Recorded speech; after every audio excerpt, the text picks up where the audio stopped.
चुड़ैल का महल और जादुई गुड़िया। सोनपुर नाम का एक गांव था। वहाँ पर एक दिन कुछ लड़कियां मैदान में खेल रही थी। पिंकी भी उनमें से एक लड़की थी। पिंकी बहुत दयालु और दिल की साफ लड़की थी। खेलते खेलते शाम हो जाती है। वह लड़कियां घर से खाना भी लेकर आई थी। शाम होते होते सबको भूख लगती है और वह थक भी जाती हैं।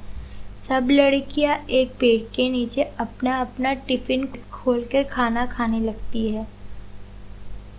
थोड़ी देर में वह देखती है कि दूर से एक बूढ़ा साधु वहां आ रहा है।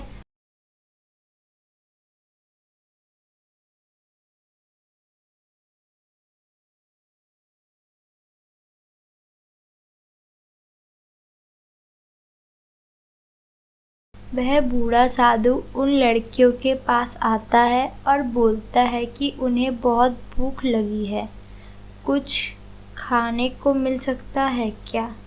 सब लड़कियों के पास अपने लिए ही टिफ़िन होता है।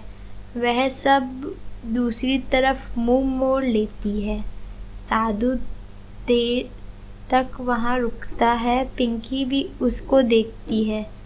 वह एकदम से साधु के करीब आती है और अपना टिफ़िन उनको दे देती है। साधु टिफ़िन लेता है और खाना खाने लगता है।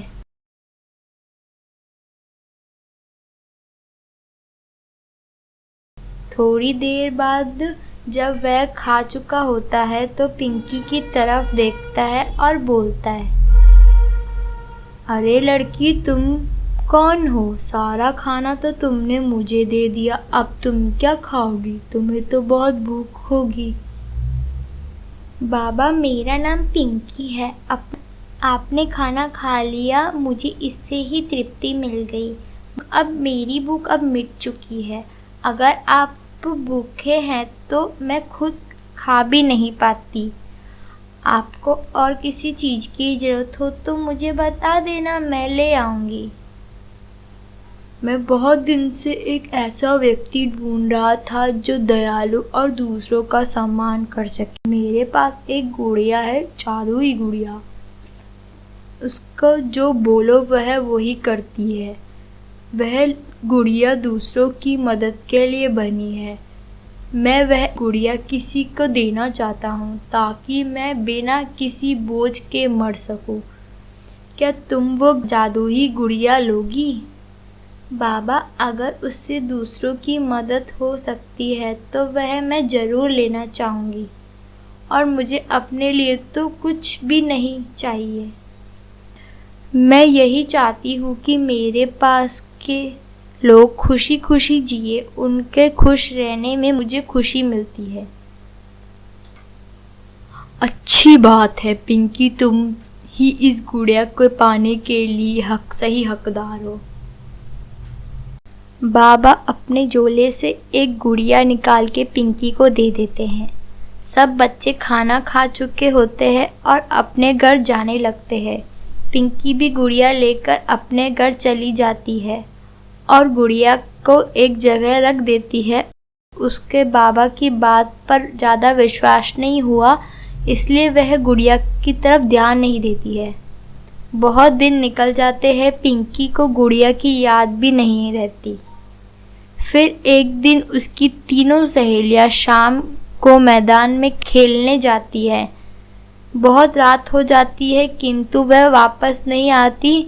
सब लोग बहुत परेशान हो जाते हैं। वो इन तीनों लड़कियों को बहुत ढूंढते हैं पर वो गांव में कहीं भी नहीं मिलती। रात को अचानक पिंकी को उस गुड़िया की याद आती है। वो गुड़िया के पास जाती है और पूछती है, मेरी सहेलियां कहाँ हैं? गुड़िया में से आवाज़ आती है, पिंकी, कल रात को जब तुम्हारी सहेलियां खेल के लौट रही थी तभी वह एक चुड़ैल आई और वहां उन तीनों को ले गई। वह मेरी सहेलियों को कहाँ लेके गई है और क्यों? वह चुड़ैल अपने बेटों की शादी उन लड़कियों से कराना चाहती है, इसलिए वह उनको अपने महल ले गई है। तुम उनको वहां से छुड़ा सकती हो।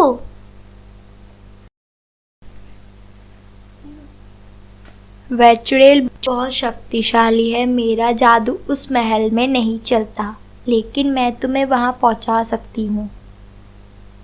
ठीक है, तुम मुझे वहां तक छोड़ दो, मैं अपनी सहेलियों को छुड़ा के ले आऊंगी।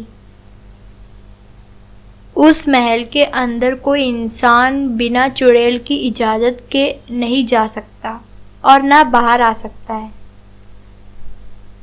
पिंकी कुछ देर सोचती है, फिर वह गुड़िया से कहती है, गुड़िया तुम मुझे सांप बना दो और इतना मेरे लिए कर दो कि जब मैं महल से बाहर आऊं तो वापस इंसान बन जाऊं। गुड़िया बोलती है ठीक है और पिंकी सांप बन जाती है।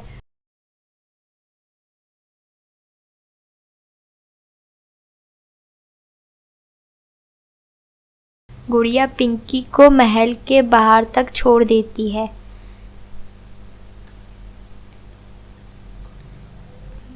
सांप महल के अंदर पहुंच जाता है। थोड़ी देर ढूंढने के बाद उसको नजर आता है कि उसकी सहेलियां कैद में हैं। वह अपनी सहेलियों के पास जाता है और बोलता है, मैं पिंकी हूँ, तुम्हें बचाने के लिए मैं इस रूप में आई हूँ। हमें यहाँ से निकालो तो चुड़ैल को पता चल जाएगा। हमें अगर उसकी कैद में से निकालना है तो उसको मारना पड़ेगा। वह चुड़ैल बहुत ताकतवर है, कोई उसको सीधा सीधा मार नहीं सकता। उसकी जान एक तोते में है जो उसके कमरे में बंद है। पिंकी की सहेलियां उसके कमरे का रास्ता दिखाती है, लेकिन पिंकी जैसे ही उस कमरे में पहुंचती है तो तोता उसको देख लेता है और जोर से चिल्लाने लगता है, सांप सांप। चुड़ैल को भनक लग गई कि तोते की जान खतरे में है। वह तुरंत ही वहां आ गई। पिंकी की सहेलियां भी समझ चुकी थी कि अब सब साथ में होंगे तो ही बच पाएंगे। वो सब भी पीछे से वह पहुंच जाती है। अरे ये सांप यहाँ कैसे आ गया, अभी इसे मजा चखाती हूँ। मैं इन लड़कियों की सहेली हूँ, तुम इनको छोड़ दो, हम चले जाएंगे। अच्छा तुम इन लड़कियों की सहेली हो, तुम अब यहाँ से जिंदा वापस नहीं जा पाओगी। पिंकी समझ जाती है कि चुड़ैल ऐसे नहीं मानेगी। वह तेजी से तोते की तरफ बढ़ती है। ये ले, अब तू इससे आग में जलकर भस्म हो जाएगी।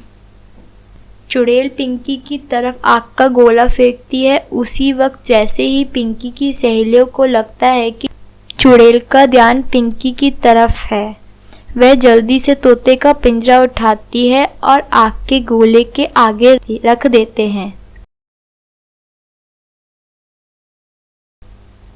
तोता उसी वक्त जलकर राख हो जाता है और साथ में चुड़ैल भी जल जाती है।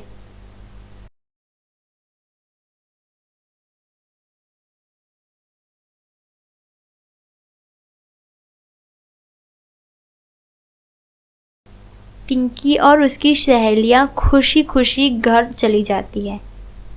दोस्तों, इस कहानी से हमें ये सीख मिलती है कि सब लोगों को मुसीबत के समय एक साथ रहना चाहिए और एक साथ मुसीबत से छूटने की कोशिश करनी चाहिए।